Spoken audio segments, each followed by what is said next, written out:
High বন্ধুরা, মনি village কিচেনে তোমাদের সবাইকে স্বাগত। আজ আমাদের রেসিপি সিলভার কাপ মাছের একটি সুস্বাদু পদ।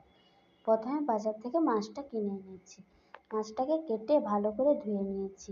মাছে দিয়ে দেব ভিনিগার, নুন আর হলুদ। মাখিয়ে কিছু সময় রেখে দেবো যাতে মাছে নুনটা ঢুকে যায়।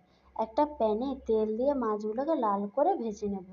আলুটা লম্বা লম্বা করে কেটে নিয়েছি। একটা মশলা বানিয়ে নেব। ভিজিয়ে রাখা বাদাম, বাদামটা দিলে খেতে দারুণ লাগে। বাদামের কিন্তু খোসা ছাড়িয়ে নিতে হবে। পেঁয়াজ, রসুন, কাঁচা লঙ্কা, আদা মিক্সিতে পেস্ট করে নেব।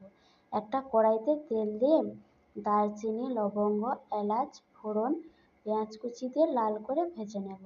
মশলা বাটা দিয়ে লাল লঙ্কার গুঁড়ো, হলুদ গুঁড়ো, স্বাদ মতো নুন দিয়ে দেবো। মশলা থেকে তেল ছেড়ে দিলে কেটে রাখা আলুগুলো দিয়ে দেবো। 2 থেকে 3 মিনিট ভালো করে কষিয়ে নেব। পরিমাণ মতো জল দিয়ে ফুটিয়ে নেব।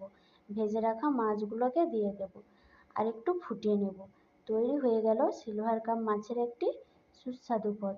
খেতে কিন্তু দারুণ লাগবে। তোমরাও বানিয়ে নাও আর কমেন্টে বলে যাও কেমন লাগলো আজকের আমার এই রেসিপিটা। সবাই ভালো থেকো। আবার দেখা হবে পরের ভিডিওতে। আজকের মতো